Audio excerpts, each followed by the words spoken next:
Hello everybody and welcome back to a brand new episode of F1 2021 Career Mode here on the channel. I hope you're all having a great day. Today we go to my home GP here in Montreal for the Canadian GP. Very excited for this one at Circuit de Gilles Villeneuve. There you see we've made some R&D upgrades and we are now up to the third best car on the grid in the R&D performance tree. So we're making some gains with this Mercedes BWT team, but obviously it's looking like a bit of a too little too late kind of deal here, as we're already at this halfway point in the season pretty much here. So we're running out of time quickly here. F122 just around the corner. Very excited, as you can imagine, for that, to get that career mode underway. I got a whole story plot planned for how the my team career mode that we will be doing is going to start out, but the only hints I will give is it will be called my team, but we're actually going to start our first season out as a driver. But I'll give you some ideas, or give you some time to speculate on how that's going to work out, because I think it's going to be really fun, and I can't wait for you guys to see that. But we come through focusing here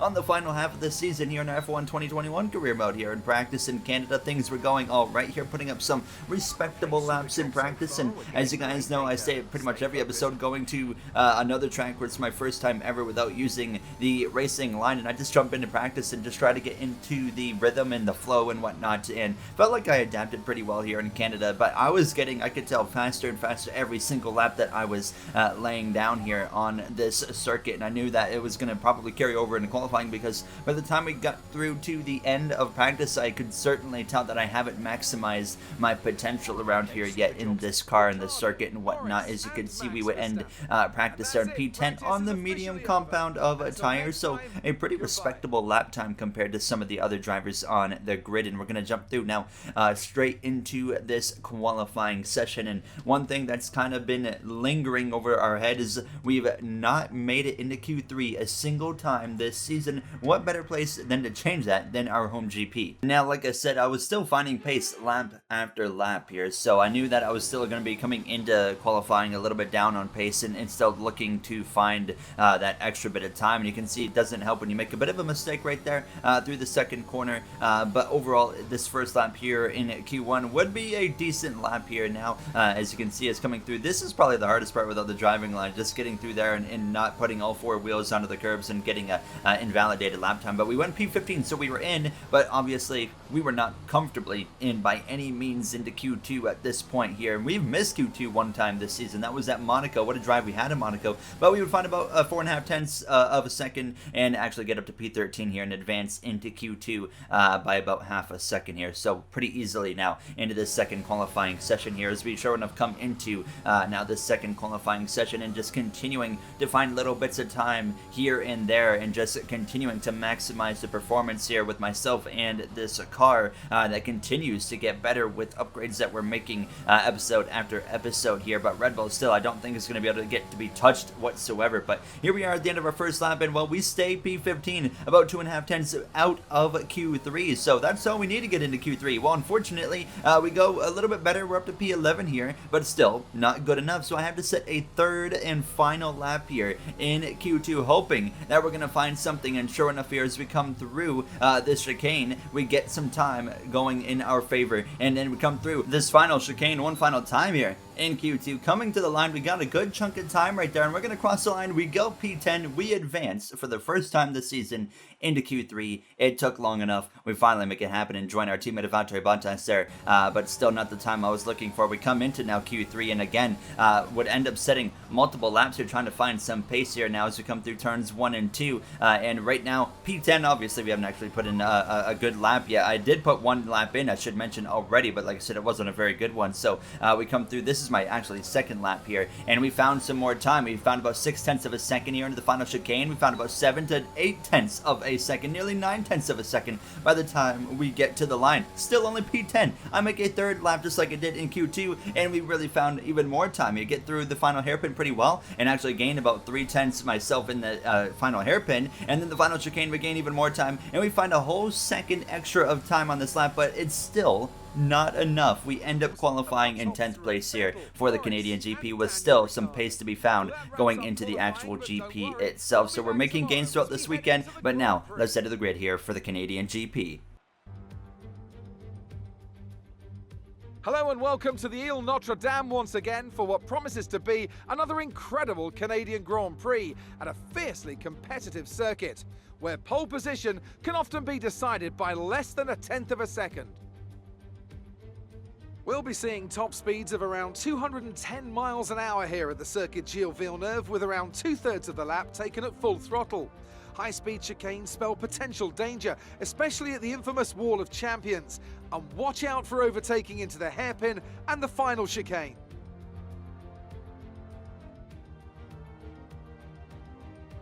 Anthony Davidson joins me once again in the commentary box.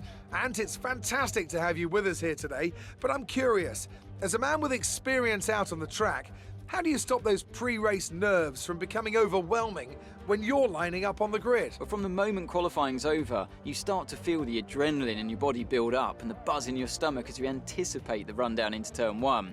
It's all a bit like going into battle, and the unknown situation makes you nervous. Those pre-race nerves are a good thing. The day you don't have them means that you don't care anymore.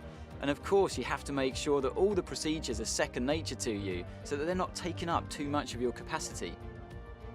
It's time to see how our drivers are stacking up after yesterday's exciting qualifying session. Sebastian Vettel has a clear track ahead of him today. He starts in pole position, and Lando Norris lines up alongside. As we continue through the rest of the grid today, we have Ricciardo, Gasly, Yuki Tsunoda, and Stroll, Bottas, Giovinazzi, the Golden Boy, and Carlos Sainz, Leclerc, Lundgaard, Nobuharu Matsushita and Verstappen, Russell, Mick Schumacher, Esteban Ocon and Nicholas Latifi, Eilert and Guan Yu Zhou. And now it's time to head down to the track. There you saw the grid, and now we are ready to go lights out here from the 9th position here in our home Grand Prix in Montreal. Now hoping just for things to go right here. Last season when we were with McLaren, we were in a position to win this Grand Prix in the late stages, and then we unfortunately had a mechanical failure. Now knock on wood, but we haven't had any mechanical failures this season, and I think for the last half of last season we never had one either, which is pretty crazy. So hopefully that continues as we're getting ready to go lights out off the grid here, right behind our teammate of Valtteri Bottas, Giovinazzi and Stroll there in front of us as well in the brand new BMW team that's been having a very strong season so far here. Now as we are ready to go lights out here in Montreal, now up front it's going to be Daniel Ricciardo alongside Lando Norris as they're going to make the lunge down towards turn one side by side, but it's a great start for Lando Norris there, who's going to get the edge there into the corner and clear already and holds onto the position. It was not a great start for myself, shocker there. I was already struggling right off the bat. The biggest thing I was struggling with right off the bat here on the start was just actual grip. I was just really struggling with some oversteer in the car here, and you can see now there's Max Verstappen with a grid penalty moving his way forward. Now he's already going to get up behind myself here now, so I'm just about to take a lunge up the inside of the Williams Porsche, but again struggling for grip right there on board with Verstappen. You can see myself nearly losing control of the car. Here comes Verstappen, and the Red Bull has just so much speed in that car that I just really didn't have anything to fight him with, so I let him have the position, and we drop in behind the Red Bull driver of Max Verstappen, the one-time champion here in this career mode. But here comes Carlos Sainz trying to take a lunge at us on the left-hand side into this hairpin. I take a bit of a defensive line here into the corner, and we will hold on without any issues. Actually, sorry, that was Charles Leclerc in the Ferrari right there that was trying to make a lunge at us now. But Lando Norris with a great start there. Started P2, gets up to P1 off the grid, and here he comes through, slipping and sliding there on the exit of the corner, and he is going to come through though to lead this first and opening lap here of this Canadian GP. Also, by the way, was Sebastian Vettel in the McLaren that lost the lead off the start. I don't know why I was calling it Daniel Ricciardo. I do apologize about that, but not Daniel Ricciardo. It was Sebastian Vettel here now as we're down to P13. We went from 9th to 13th place off the first start, which is not the ideal start for us here in Canada, and I kind of found myself stuck here. I got to the back of the Williams Porsche of Matsushita, but unfortunately I was stuck behind him for multiple laps here. I was just struggling to get close enough, and then the DRS just couldn't bring me close enough to make a move on him. So you can see myself on lap 4 still stuck behind the Williams, and Lundgaard just in front. Verstappen was on the move, no problem. He was clicking off spots. He passed Sainz as well, and he was long down the road up inside the top 10 at this point. I knew I needed to start doing something here, get a little bit on the ball a little bit here. Now here we are close to Matsushita, coming to lap 7 here with the DRS. ERS runs completely out for the lap usage, but I'm going to lunge one up the inside of the Williams wheel to wheel, nearly some contact there. But we're going to be able to get the power down here on the exit of the corner around the outside, and we move up into P12, and now it's like, okay, here we go. We finally make a pass. Let's get into a bit of a rhythm here. Pit stops were already starting to happen here on lap 8. The pit window was open. One of the BMWs had already come into the pits here, and at the end of lap 8, I was coming into the pits as well, and that was going to be hopefully my opportunity to overtake those two drivers right there of Lundgaard and Sainz without actually having to pass them on track here, because we're going to pit a lap or two earlier than them, get a fresh set of medium compound tires on the car. Fortunately, another two-stop race, so we got back-to-back two-stop races, which is always nice here.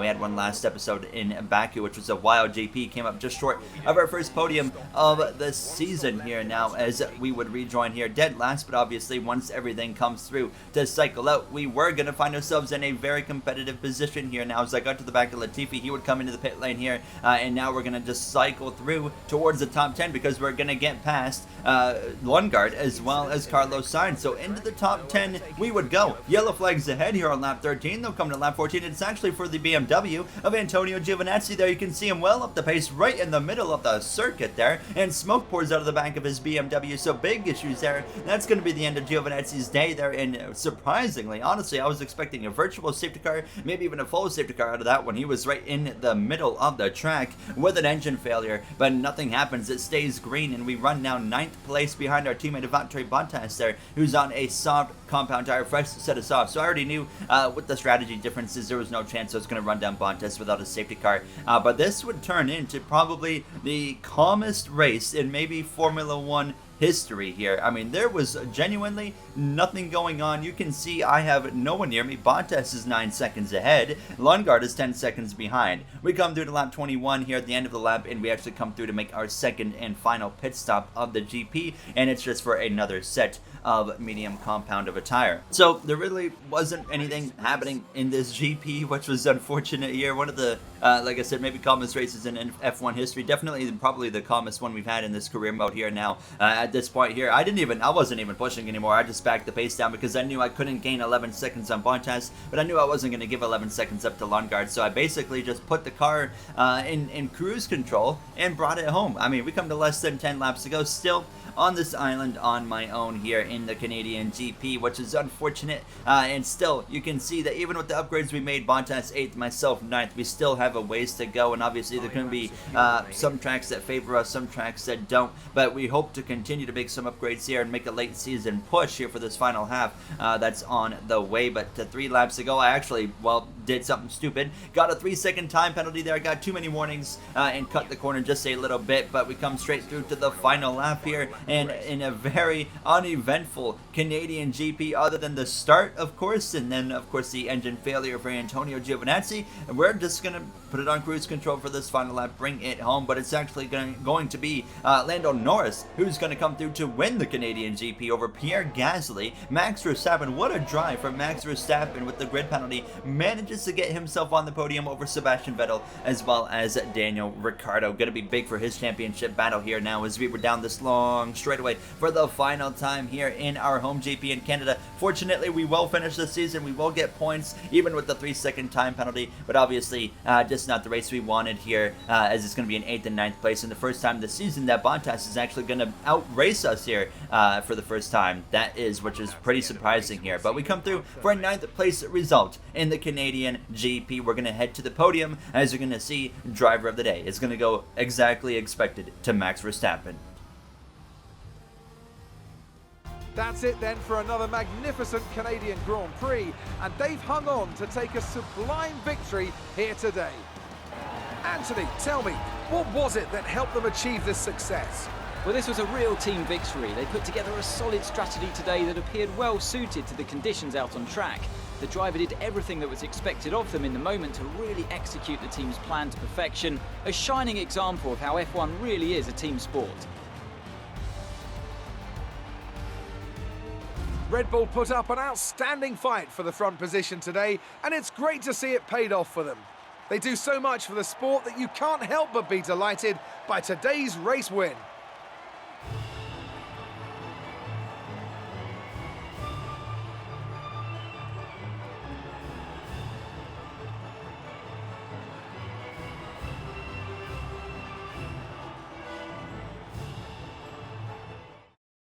There you saw the podium celebration. Lando Norris with a big win there over Verstappen with his grid penalty that of course set him quite a ways back. You can also see Esteban Ocon got a time penalty for 5 seconds. I didn't actually notice it at the time, so I didn't bother looking what it was for. But now Verstappen only has a 3-point lead over Lando Norris. We're 9th in the standings, 72 points out. So obviously we're already pretty well too far out to go after a championship here. It's going to be a 3 or 4 car driver battle here, it looks like, in Red Bull versus McLaren in the constructors. But that is it. Red Bull's too far out. McLaren's a little bit far out, and hopefully though we got a car now that can be the 3rd best car on the grid and at least compete for podiums on the odd occasion when things kind of get a little bit crazy. That's kind of the hope for the final half of the season, but unfortunately I feel like I've set myself up for failure in this final season schedule because we're going to one of my worst tracks on the schedule in Britain in the next episode, and I've always had a horrendously bad history at Britain. Although last season we had a pretty respectable result there in the McLaren, but everything went better at McLaren last season than it is in this Mercedes. To say I'm regretting going to Mercedes is a bit of an understatement. If we would have stayed with McLaren, who knows what would have happened.